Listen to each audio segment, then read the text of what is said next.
Si Lebron, Tyrese Maxey at Jaylen Brown nakikita na ngayon na magkakasama sa workout. Yung mga fans lalo ngayon pinagpapatuloy pa yung mataas na expectation sa mga to dahil si Lebron at Maxey yung nakikitang possible magkaroon talaga ng mas magandang connection at si Jaylen Brown kasi yung sinasabing pwede namang magkaroon ng adjustment kay Lebron at Maxey. Parang ito yung reason kung bakit mas maaga pang nagkaroon ng workout yung mga to ng magkakasama. Isang buwan bago mag-start ang season. Sino yung magiging go-to guy kapag last possession na at kailangan ng game-winning shot? Yan yung tinanong ng interviewer kay Tyrese Maxey after ng workout game nila. Pero hindi naman kasi siya nagbigay ng pangalan kung sino sa kanila ni Lebron at Jaylen Brown eh. Pero ang sinabi niya dyan, depende nga lang raw talaga sa sitwasyon.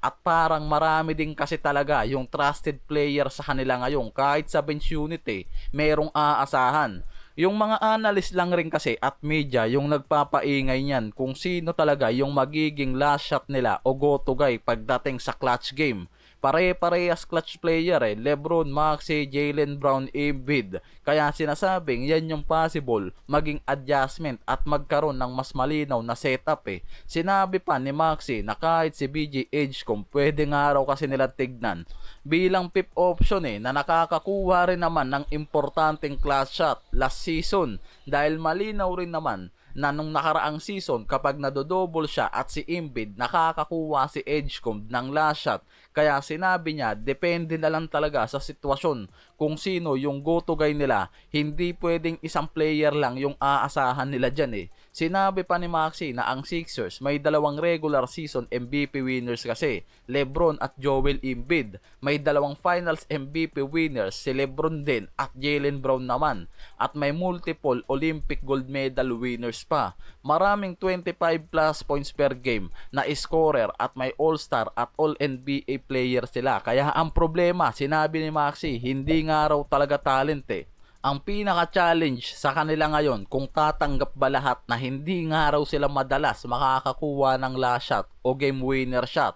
Bawas ego yung parang sinasabi talaga dyan ni Tyrese Maxey sa bagong lineup nila eh. Samantalang sinabi naman ni Shaquille dyan na para sa kanya yung bagong Sixers lineup championship or bust. Ibig sabihin, hindi nga raw talaga sapat na simpleng playoffs appearance lang ang abutin ng mga to or magandang record sa regular season. Ang roster nga raw kasi ngayon ng Sixers malinaw na nasa championship title na. Kaya ang punto ni Shaq, hindi nga raw pwedeng magkaroon ng reason ang Sixers na mag-intay muna ng isang season para mag-click ang team nila. Ang scoring averaging ng super team pa lang at talent nasa championship window naman na talaga, kaya hindi sapat yung regular season record lang na maganda. Kaya yung mga analyst nakikita rin talaga na sobrang laki ng offensive potential ng roster ng mga to.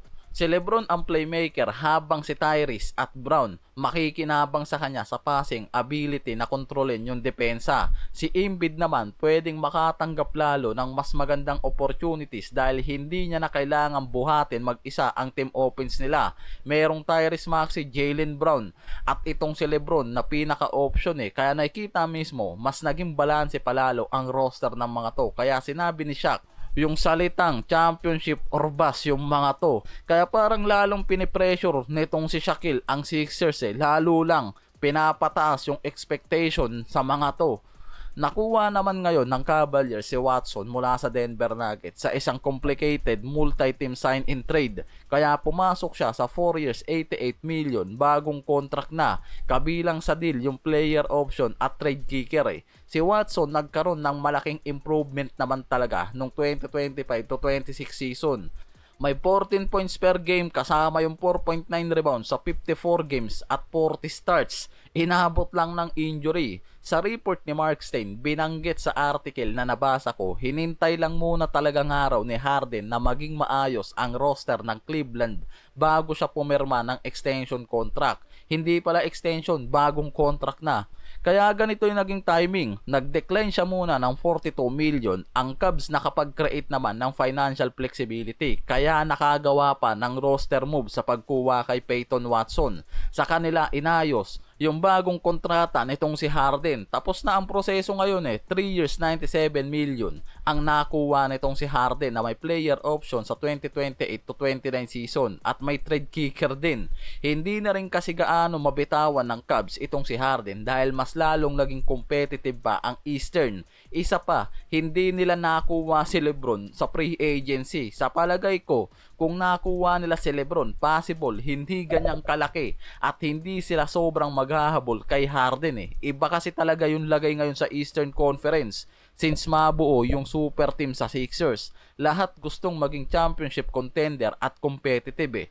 Sa regular season games niya sa Cleveland Cavaliers, nag-average din yan ng 20.5 points, 7 assists per game, 4.7 rebounds pa. Mas valuable pa dahil nakatulong siya sa Cavaliers makarating sa Eastern Conference Finals.